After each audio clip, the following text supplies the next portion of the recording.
Saturday ವ್ಲಾಗ್ನ ನಾನು afternoon ಹಂಗೆ ಸ್ಟಾರ್ಟ್ ಮಾಡ್ತಿದ್ದೀನಿ. ಇವತ್ತು ಊರಲ್ಲಿ ನಾಗರಹಬ್ಬ ಇರೋದ್ರಿಂದ ನಾನು ನಮ್ಮ ಅತ್ತಿಗೆ ಮನೆಗೆ ಹೋಗಬೇಕಾಗಿತ್ತು ಅವ್ರಿಗೆ ಹೆಲ್ಪ್ ಮಾಡಲಿಕ್ಕೆ. ಅವ್ರಿಗೆ ಚಿಗ್ನಿ ತಂಬಿಟ್ಗೆಲ್ಲ ಹೆಲ್ಪ್ ಮಾಡಿ ಹಾಗೆ ನಾವು ಏನೇನು ಅಡುಗೆ ಮಾಡ್ಕೊಂಡಿದ್ವೋ ಅದನ್ನೆಲ್ಲ ಅರೇಂಜ್ ಮಾಡಿಕೊಂಡು ಅದ್ರ ಜೊತೆಗೆ ದೇವ್ರದ್ದು ನಾಗರ ತಾಳಿನ ತೊಗೊಂಡು ಹುತ್ತದ ಕಡೆ ಹೋದ್ವಿ. ಹುತ್ತದ ಹತ್ರ ಹೋದಾಗ ನಮ್ಮ ಫ್ಯಾಮಿಲಿ ಮೆಂಬರ್ಸ್ ಎಲ್ಲರೂ ಬಂದಿದ್ದರು. ಯಾಕಂದರೆ ನಾವು ಒಂದೇ ಹುತ್ತಕ್ಕೆ ಎಲ್ಲರೂ ಪೂಜೆ ಮಾಡ್ತೀವಿ.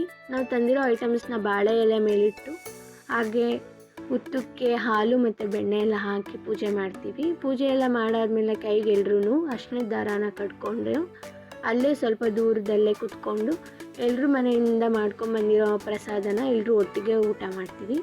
ಎಲ್ಲ ಮುಗಿಸ್ಕೊಂಡೆಲ್ಲ ಆದಮೇಲೆ ದೇವ್ರ ಹತ್ರ ಅಂದರೆ ಹುತ್ತದ ಹತ್ರ ದೀಪ ಬಿಟ್ಟು ಎಲ್ಲರೂ ಮನೆಗೆ ಹೊರಡ್ತೀವಿ.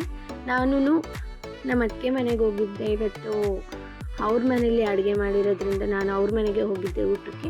ಊಟ ತಿಂದು ಈ ವ್ಲಾಗ್ನ ಎಂಡ್ ಮಾಡಿದೆ.